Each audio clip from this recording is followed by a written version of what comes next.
We are back with Introduction to the New Testament. We have moved on to Paul's letter to the church at Galatia.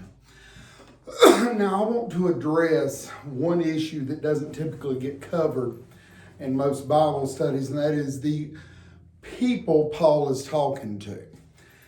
The term Galatia means Galatia, which means it is the land of the Gauls. What we're talking to right now, who Paul is writing to right now, are not your average Greeks. They're not your average Semites. They're a Celtic people. So Paul is now branching out into other Gentile ethnicities, and this shows the universality of the gospel. And Paul is directly confronting another issue that has pertinence on the church today, and that is the issue of false teachers. Now, we start off in the letter with Paul's salutation and same introduction, you know what I'm talking about, so on and so forth. And he jumps right into the issue that false teachers have come into the church at Galatia. Now, before Paul gets into correcting what the problem is, Paul immediately starts out by defending his authority. Paul recognizes that the authority of the teacher within the church is what defends the idea of right teaching.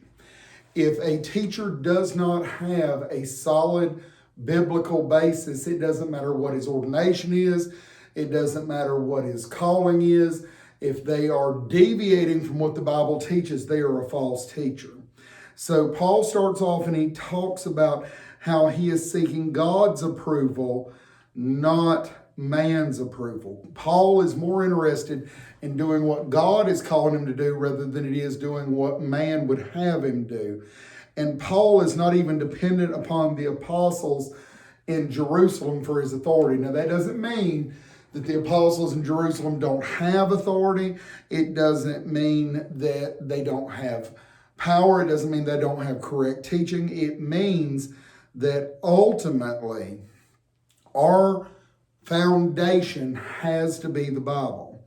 Paul was called by God.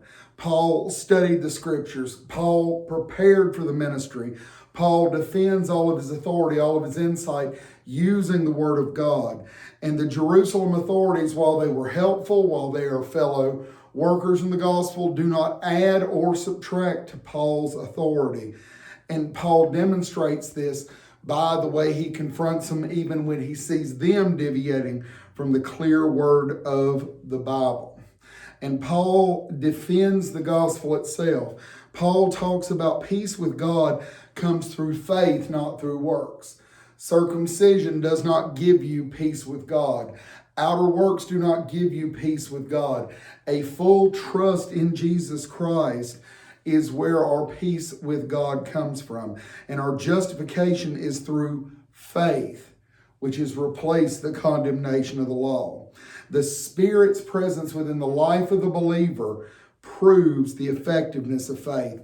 Abraham, believing on God and journeying into the promised land, proves that faith works. The curse of the law proves ineffective. It proves the ineffectiveness of works. Nobody can live a perfect life under their own power.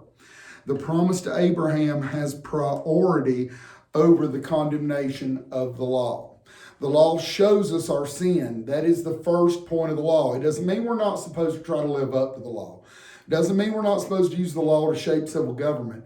But, and here's the big but it is our faith that saves us. We are not saved through our own works. We are saved through faith. And this is Paul's personal appeal, not to abandon the gospel. Don't return to works. Don't return to putting your trust in what you can do. Trust what Christ has done. And then Paul gives scriptural proof of what he believes. Now, some people may say at this point in time that Paul is antinomian, that Paul has rejected the idea of good works, that Paul has rejected the idea of personal holiness. And that is not true at all. What Paul is saying here is that our salvation comes through our faith, but that salvation is an active faith. It is a transformative faith. And that the love we have for one another fulfills the original purpose of the law. And that in our lives, as long as we're on earth, the spirit is going to struggle with the flesh. We have a fight with sin that we go through all of our lives. But the church will work together in harmony with one another and with the Spirit, that we may be able to live out the gospel witness, and we should never abandon the truth. Well, that's it for right now. So thank y'all, and we'll see you again if God wills and the creek don't rise.